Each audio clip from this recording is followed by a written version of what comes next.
गोवत्स द्वादशी।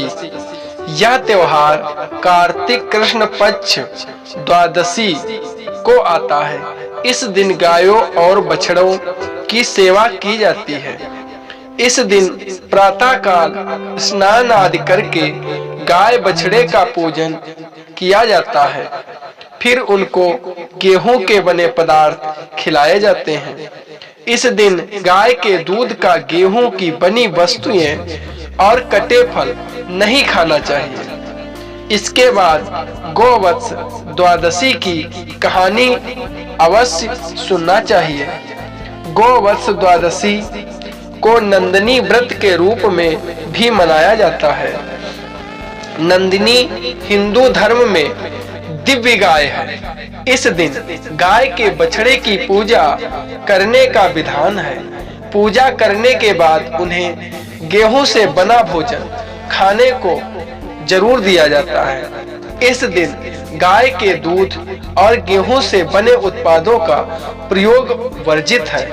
कटे हुए फलों का सेवन बिल्कुल नहीं करना चाहिए।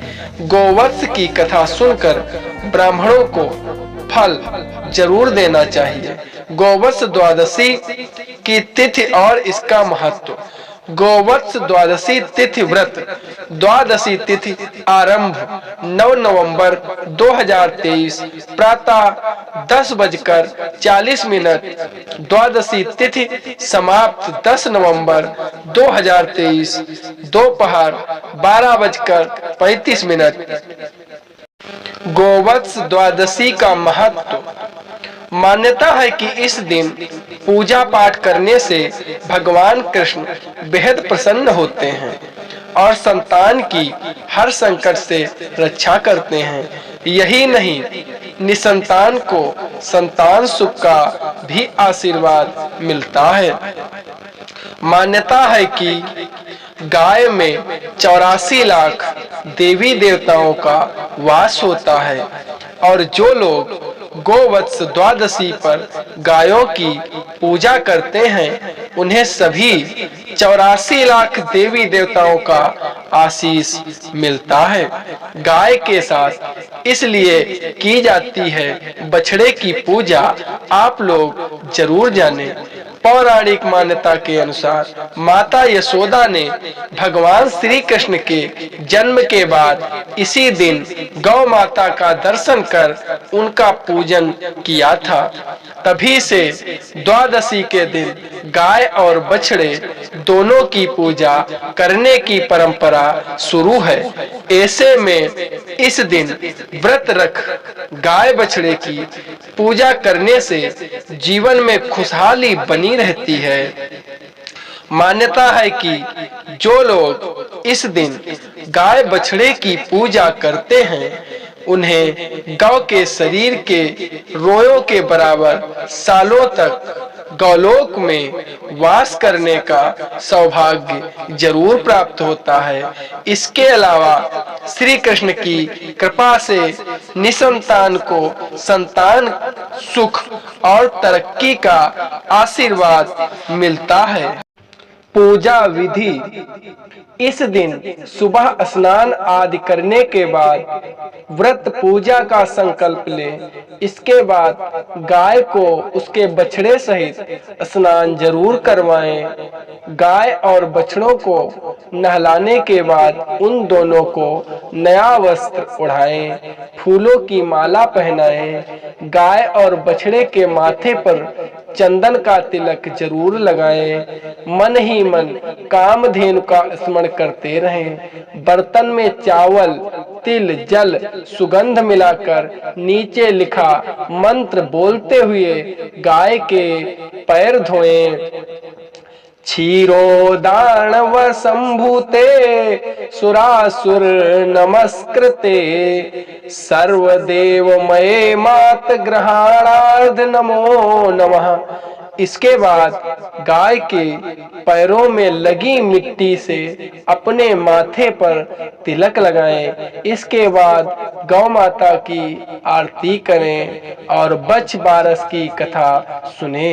गाय की पूजा कर गाय को स्पर्श करते हुए क्षमा याचना कर परिक्रमा की जाती है। यदि घर के आसपास गाय व बछड़े नहीं मिले तो शुद्ध गीली मिट्टी की गाय बछड़े बनाकर उनकी पूजा करने का भी विधि विधान है। ऐसी भी प्रथा है कि इस दिन महिलाएं चाकू से कटा हुआ न तो बनाती हैं और न खाती हैं। इस दिन गाय के दूध से बने उत्पाद जैसे दही, मक्खन आदि ना खाएं। गोवत्स द्वादशी की कथा। बहुत समय पूर्व भारत में सुवर्णपुरी नामक नगर में देवदानी राजा राज्य करता था। उसके एक गाय और एक भैंस थी। राजा के दो रानियां थीं, सीता और गीता। सीता भैंस से सहेली के समान तथा गीता गाय बछड़े से सहेली और पुत्र सा प्यार करती थी। एक दिन भैंस सीता से बोली, हे रानी, गाय बछड़ा होने से गीता रानी मुझसे ईर्ष्या करती हैं। सीता ने कहा, यदि ऐसी बात है तो मैं सब ठीक कर लूंगी। सीता ने उसी गाय के बछड़े को काटकर गेहूं के ढेर में गाड़ दिया। इसका किसी को पता न चला। राजा जब भोजन करने बैठा तब मांस की वर्षा होने लगी। चारों ओर महल के अंदर मांस और खून दिखाई देने लगा। जो भोजन की थाली थी उसका सब भोजन मलमूत्र हो गया। ऐसा देखकर राजा आश्चर्यचकित हो गया। उसी समय आकाशवाणी हुई कि हे राजन, तेरी रानी सीता ने गाय के बछड़े को काटकर गेहूं के ढेर में दबा दिया है। इसी से यह सब कुछ ऐसा हो रहा है।